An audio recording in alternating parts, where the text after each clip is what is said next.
আমার প্রিয় ছাত্রছাত্রীরা, সোমনাথ দার কোচিং সেন্টারে তোমাদের সবাইকে স্বাগত। আজকের ভিডিওতে থাকছে দশম শ্রেণী সাঁতরা প্রকাশনী নিউ অ্যান্ড আপডেটেড। দেখো, ক্লাস 10 ভৌতবিজ্ঞান ও পরিবেশ পরিচয়, মাইতি বেরা সাঁতরা, তৃতীয় অধ্যায় রাসায়নিক গণনা, অনুশীলনীর প্রশ্ন উত্তর, পেজ 27। আমরা এর আগে 3টি পাঠ করেছি। ঠিক আছে, 3টে পাঠে আমরা এই 4-এর দাগের গাণিতিক সমস্যা সমাধান অবধি করে ফেলেছি। আজকে আমরা 5-এর গাণিতিক সমস্যার সমাধানগুলো করব। তোমরা যদি আগের ভিডিওগুলো দেখতে চাও, অবশ্যই এই ভিডিওর ডেসক্রিপশন বক্স তোমরা ফলো করো। 4টি সাবজেক্টে 4টি প্লেলিস্টের লিঙ্ক পাবে, জীবনবিজ্ঞান, ভৌতবিজ্ঞান, ইতিহাস, ভূগোল।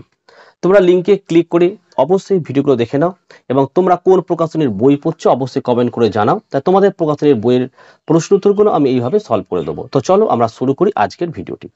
আজকের ভিডিও দেখো, প্রথমেই আমাদের 5 নম্বরের অঙ্কটা দেখে নেব। কি বলেছে? বলছে ফেরাস সালফেটের সঙ্গে, ফেরাস সালফেট মানে FeS এর সাথে H2SO4 এর বিক্রিয়ায় বলছে 1.7 গ্রাম H2S গ্যাস পেতে কত গ্রাম ফেরাস সালফাইড মানে FeSO4 প্রয়োজন হবে। এখানে Fe আণবিক ভরটা দিয়ে দিয়েছে 56, S এর 32 এবং H এর 1 দিয়ে দিয়েছে। ঠিক আছে, তো চলো অঙ্কটা আমরা দেখে নিই। তো প্রথমে আমরা বিক্রিয়ার সমীকরণটা করে নেব। বিক্রিয়ার সমীকরণ প্রথমে বলেছে দেখো ফেরাস সালফেটের সঙ্গে, তাহলে ফেরাস সালফেট এর সঙ্গে যোগ করতে হবে আমাদের, দেখো লঘু H2SO4 H2SO4 এর বিক্রিয়ায় কি উৎপন্ন হচ্ছে?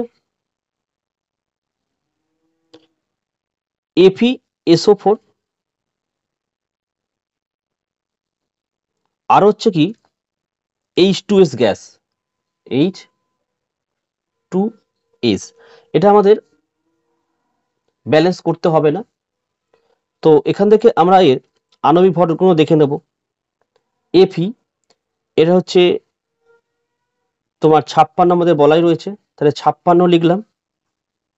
আর S এর হচ্ছে 32, তাহলে হলো আমাদের কত? 88 গ্রাম হয়ে গেল। আচ্ছা, H2S টা বার করতে হবে। এখানে H হচ্ছে 1 আর 2 মানে ইন্টু 2, আর S এর হচ্ছে আমাদের 32, তাহলে কত হলো এখানে? 2 একে 2 আর এখানে 32, 34 গ্রাম। ঠিক আছে, এবারে কি লিখবো দেখো, 34 গ্রাম H2S পেতে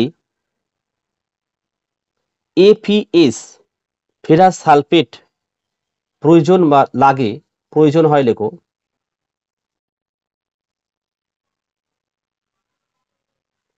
প্রয়োজন হয় কত? 88 গ্রাম। হয়েছে, তাহলে 1.7 গ্রাম। সুতরাং এখানে কি লিখবো? 1.7 গ্রাম H2S পেতে FeS প্রয়োজন হয়, তাহলে 88, নিচে আসবে আমাদের 34, উপরে যাচ্ছে দেখো আমি 1.7 রয়েছে, তো আমি এখানে ডাইরেক্ট 17 লিখলাম। আর পয়েন্টের জন্য একটা 1 আর 1 ঘরের জন্য একটা 0 আমি আগে থেকে লিখে দিলাম। তাহলে কত হয় দেখো,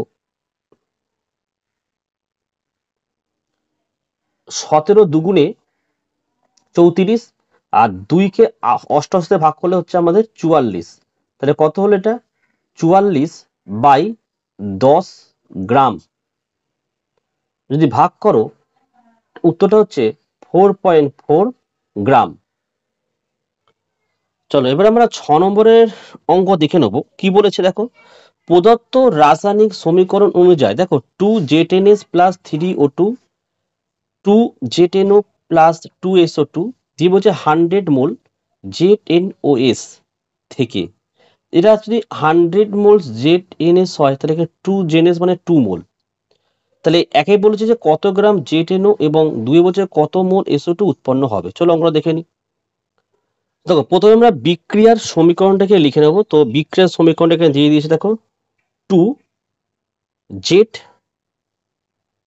NS প্লাস 3O2, এখান থেকে হচ্ছে আমাদের 2ZNO আর 2SO2, ঠিক আছে।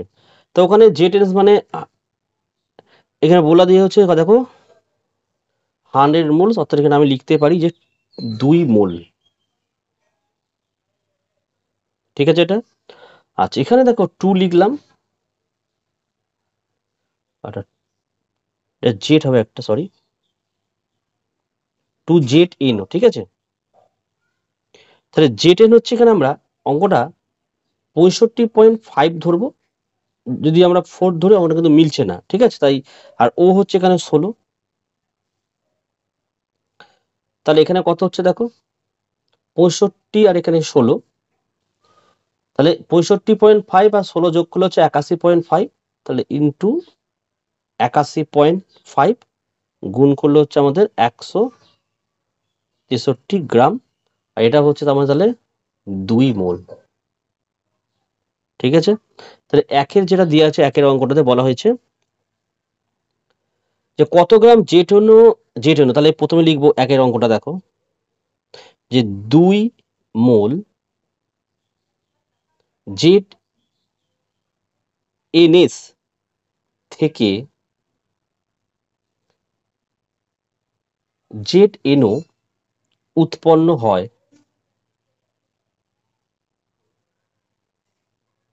163 গ্রাম। এবারে 2 মোল তাহলে কি লিখবো আমরা 100 মোল, তাহলে 100 মোল ZNS থেকে ZNO উৎপন্ন হয়, দেখো এই 163 নিচে আসবে এখানে 2 মোল, উপরে যাবে ইন্টু 100, ঠিক আছে। এবারে এটা আমরা 2 কে যদি আমি 163 যদি আমি ভাগ করি, দেখো এই 81.5 আসবে না, 81.5, 81.5 কে যদি আমি 100 দিয়ে গুণ করি, দেখো 815, আর গায়ে দুটো শূন্য লিখে দিলাম, আর পয়েন্টের এক ঘর পয়েন্ট মানে এখানে পয়েন্টটা বসাবো, শূন্যটা কেটে দেবো, তাহলে অ্যাকচুয়ালি হলো কত 8150 গ্রাম। 2 মোল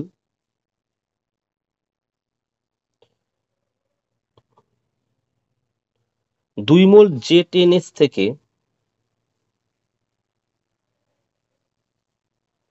SO2 উৎপন্ন হয়, SO2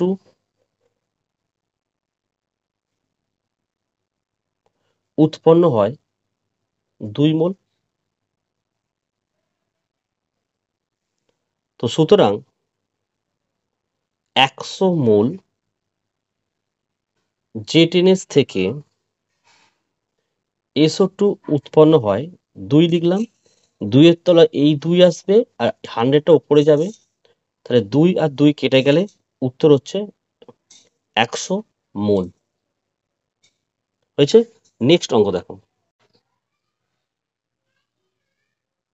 আচ্ছা এবার আমরা 7 নম্বরের অঙ্কটা দেখে নেবো। 7 নম্বরের অঙ্কটা কি বলছে একবার দেখে নিই। বলেছে কোনো ধাতব কার্বনেটের 200 গ্রামকে উত্তপ্ত করলে 112 গ্রাম ধাতব অক্সাইড ও একটি গ্যাসীয় যৌগ উৎপন্ন হয়। গ্যাসীয় যৌগটির বাষ্প ঘনত্ব বলছে 22, তাহলে বিক্রিয়াটিতে কত মোল গ্যাসীয় যৌগটি উৎপন্ন হয়। তো চলো অঙ্কটা আমরা দেখে নিই। তাহলে আমাদের 7 নম্বর অঙ্কটা দেখে নাও। কি লিখবে তোমরা এইভাবে যে ধাতব কার্বনেট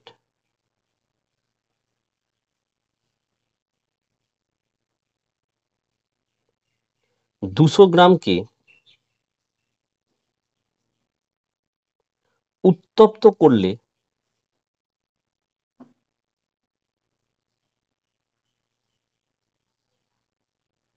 112 গ্রাম ধাতব অক্সাইড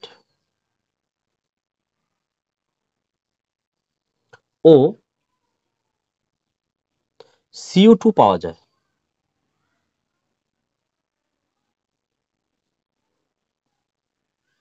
হয়েছে। তার মানে যদি সমীকরণ আমরা করি,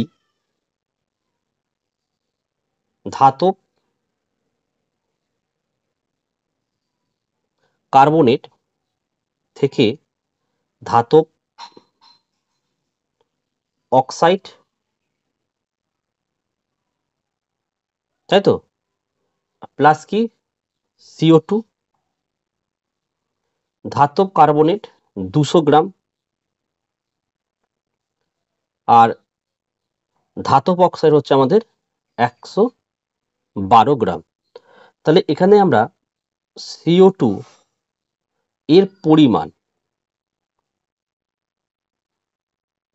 CO2 এর পরিমাণ কি করব, 200 গ্রাম থেকে 112 গ্রাম আমরা বিয়োগ দিয়ে দেবো, তাহলে কত পড়ে থাকলো, 88 গ্রাম।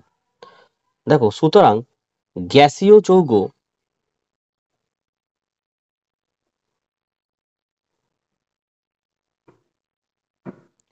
CO2 এর বাষ্প ঘনত্ব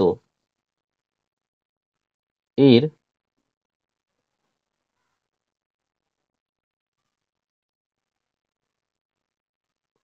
কত, 22। তাহলে গ্যাসীয় যৌগ CO2 এর আণবিক ওজন, অঙ্কটা কিন্তু আমরা আগের দিনে করেছিলাম, বাষ্প ঘনককে 2 দিয়ে গুণ করলে আমরা আণবিক ওজন পেয়ে যাই, তাহলে 22 দুগুণে 44 গ্রাম, তাই তো। এবারে কি করব দেখো, সুতরাং 44 গ্রাম গ্যাসীয় যৌগ